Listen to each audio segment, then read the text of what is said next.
Was that a clickbait? Yes and no. Let me explain. So in my previous video, if you haven't watched, I'll leave a link above. I show the hustle that I was involved in. And over the course of time, I accumulated the magic number 1 crore. That's roughly 135,000 US dollars. I like to do my calculations in dollars. Roughly 80% of it came from my interiors, rental, construction, and freelancing work. And the other 20% came from doing a variety of odd jobs. I'll be breaking down those details in a different video. This happened by the time I was 29, 30-ish. I think it was back in 2018 when I had almost zero savings and income that I told myself that I will keep 1 crore as my first target. And in between all the hustles and the grinding, I forgot all about it. And to be honest, I realized it only after I started thinking about where I was heading in life, which made me think about my retirement plan, which in turn made me check my savings and the assets that I own. I guess as you get older, things like security and low-risk ventures starts getting integrated into your plans. And then it hit me. Hey, I made it. I actually reached my goal. And sure, for some, this amount might be peanuts, and for others, a lot. But the point here is I actually got to my goal. And that itself is such a satisfying feeling. 1 crore, to put things in perspective, that's enough to buy 2 brand new Fortuners and still have money left. Or 50 auto rickshaws. I bought one, by the way. Enough to buy 1 million packets of YY, or if I locked it up in a fixed deposit, the banks will be paying me 50,000 rupees per month. According to an article by Hindustan Times, a report produced by the World Inequality Lab shows that in 2021, the average household wealth in India was 9,83,010 rupees per adult. However, the figure is driven by some of the wealthiest people in India. The top 10% own assets worth 63,54,070 rupees on average, and the top 1% own 324.5 lakhs on average, which is 96 times more than the bottom 50%, whose average savings come to about 66,000. As this number suggests, private wealth is concentrated in the hands of a few in India. Reading this article made me think, I guess you could say I did pretty well. But I'm sure those numbers are not accurate. Pretty much an open secret on the type of tax evasion systems we have in place. Okay, so time for the second part of this video. How I lost it all. Or did I? So with the money that I accumulated, my time had finally arrived. It was now time to start investing like the big boys. Time to start putting my money to work for me. Let my money earn for me. Multiple sources of passive income. Make money while I sleep. Is what I thought. So I bought 2 plots of land in the outskirts of Kohima for about 25 lakhs in total to start my real estate business. You see this? I own this. It's been 2 years since I bought them, haven't made any returns yet. Next, I invested 17 lakhs into my farm, out of which I got 0.1% of my investments back. And that is how I threw away almost 50% of what I saved. But then the pandemic happened, and it hit me. Pandemic, huh? Buy low, sell high. Buy the dip, dollar cost average, millionaire. Meaning, countries are going to print out more money than they should to cover the extra expenses. Meaning, an inflation. Meaning, fiat currency is going to lose its value. Meaning, more people moving their assets into cryptocurrencies. Meaning, a bull market for crypto. Meaning, I recover all my losses and actually become a millionaire. A millionaire in dollars. I'm a genius for figuring this out. Why isn't anyone thinking about this? Peasants. So I took out almost everything of what I had left in my savings and invested in crypto.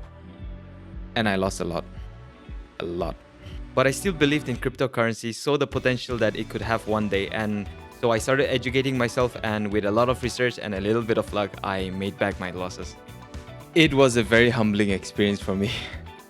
I realized that what I was trying to do was getting bitter and trying to take revenge on my losses. I want to talk more about my crypto journey, but I think that's a big enough topic on its own, so I will do that in a different video. And so, with all that, starting from 1 crore today in cash, I am now left with drum roll, 3,34,761 rupees. This does not account for the assets that I own or the investments that I've made, but I have locked them up for a very long time. They are not earning me anything at the moment, and I do not plan on selling them anytime soon. And sure, 3,34,761 rupees. Some of you might be thinking, that's still a lot. I don't even have that. Which is why I'm starting a mini quest series on how to earn 3,34,761 rupees starting from zero. This is an amount that I was able to acquire quite quickly right after I graduated from college. And so I'll be showing you how I did it and how you can apply the tips and the principles to your own venture. Please be advised that this is not financial advice. I do this for entertainment and educational purposes only. So now what? If you read the description in my previous video, I mentioned that I'll be explaining what 100x means. So let me explain. My plan right now is to take my 3,34,761 rupees and multiply it by 2, doubling my principal. Then after I get my 2x, multiply my initial principal by 10, making it 33,47,610 rupees, after which I will target 100x on my principal and convert it into 3 crores 34,76,100 rupees, which I plan to achieve in a year's time after I get to my 10x goal. And that is what I mean by 100x. In the videos to follow, I'll be showing you my plans and giving you updates on how where I'm investing. Also, I would love to read your comments on your journey, whether it's finance, self-improvement, getting out of depression, or the roadblocks that you're facing right now. I would love to read them all, so make sure you comment your story below. I try to do these contents in between work and work. Sometimes it can get quite overwhelming. I never realized how much work actually goes into making these YouTube videos.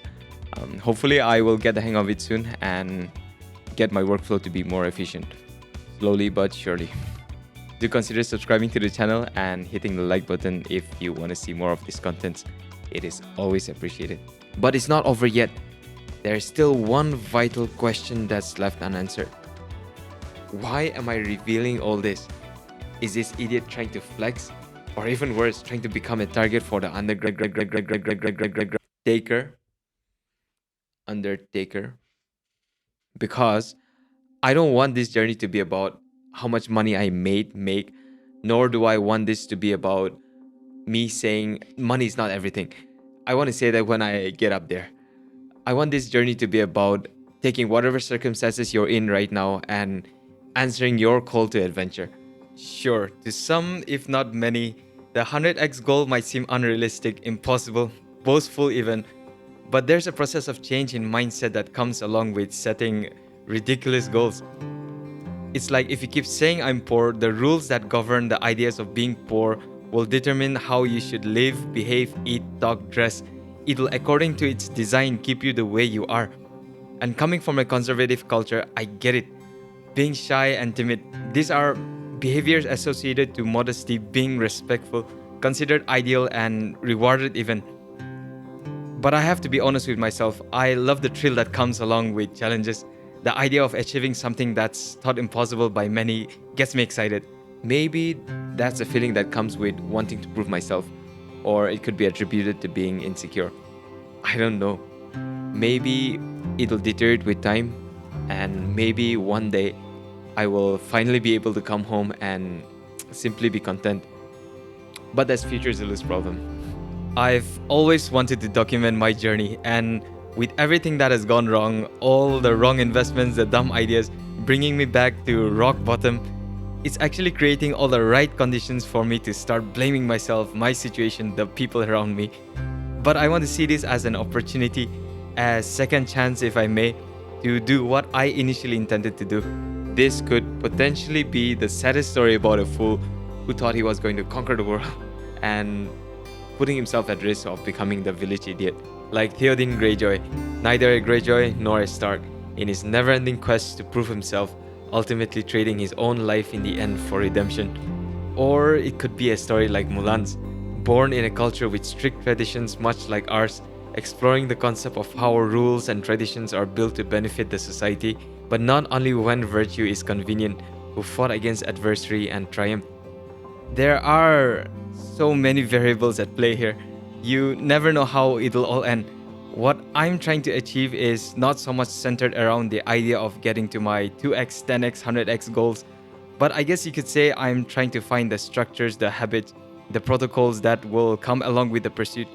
And in doing so, hopefully set a better narrative to my own call to adventure.